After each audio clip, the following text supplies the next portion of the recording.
అందరికీ నమస్కారం. నా పేరు డాక్టర్ వసంత్ కుమార్ గౌరవ్. కోవిడ్‌కి, డెంగ్యూకి, చికెన్ గున్యాకి ప్రపంచంలోని 100% ఇచ్చిన వ్యక్తులను తెలంగాణ, హైదరాబాద్ నుంచి. నేను ఒక గవర్నమెంట్ డాక్టర్. ఇక్కడికి ఈ కేస్‌లో ఈ చిన్న బాబు 6 ఇయర్స్ ఓల్డ్. జ్వరం వచ్చి 2 డేస్ అవుతుంది. ఫీవర్ తగ్గలేదు. కంటిన్యూయస్‌గా ఉంటుంది. 1,50,000 ప్లేట్లెట్స్. ఆ మదర్ కాల్ చేసి NS1 పాజిటివ్, IgM పాజిటివ్ అని రిపోర్ట్స్ పెట్టడం జరిగింది. ఇమ్మీడియేట్‌గా ట్రీట్మెంట్ అనేది స్టార్ట్ చేయడం జరిగింది. 25వ తారీఖు, 24వ తారీఖు రిపోర్ట్స్, 25వ తారీఖు నెక్స్ట్.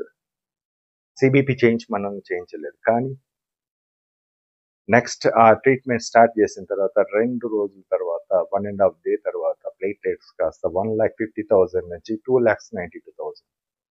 ఇది మెడిసిన్స్. ఇది ట్రీట్మెంట్. పెరగడం అనేది ట్రీట్మెంట్. ఎందుకు పెరుగుతుంది? ప్లేట్లెట్స్ ఎందుకు పెరుగుతున్నాయి? వైరస్ని చంపినప్పుడు డెఫినెట్లీ ప్లేట్లెట్స్ అనేది పెరుగుతుంది. మిగతా మెడిసిన్స్ ప్రోటోకాల్ అన్నీ ఉంటాయి.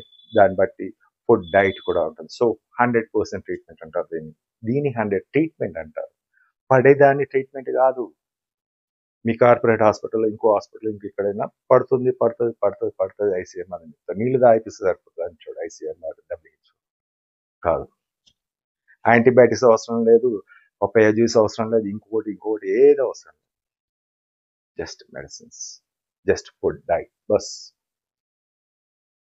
నిన్న చూసాం ఇద్దరు చనిపోయారు. మొన్న 4 రోజుల కింద ఒక వీడియో పెట్టాను. ఒక అమ్మాయి ఖమ్మంలో కార్పొరేట్ హాస్పిటల్లో చనిపోవడం జరిగింది. నిన్న యశోద హాస్పిటల్లో చనిపోవడం జరిగింది. ఎందుకు? వైద్యం లేక, వాళ్ళ దగ్గర లేదు. ఉంటే ఉందని చెప్పేసి పెట్టమని చెప్పండి. బోర్డులు పెడతారు కదా, ఇక్కడ పడతారు అక్కడ పెట్టమని చెప్పండి. మా దగ్గర 100% ట్రీట్మెంట్. నెక్స్ట్ డేనే ప్లేట్లెట్స్ పెరుగుతాయి.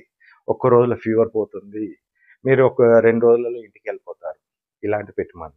ఇలాంటిది నాతోటి సాధ్యమవుతుంది, వాళ్ళతో కాదు. సో దయచేసి ఈ వీడియోని లైక్ చేయండి, షేర్ చేయాల్సిన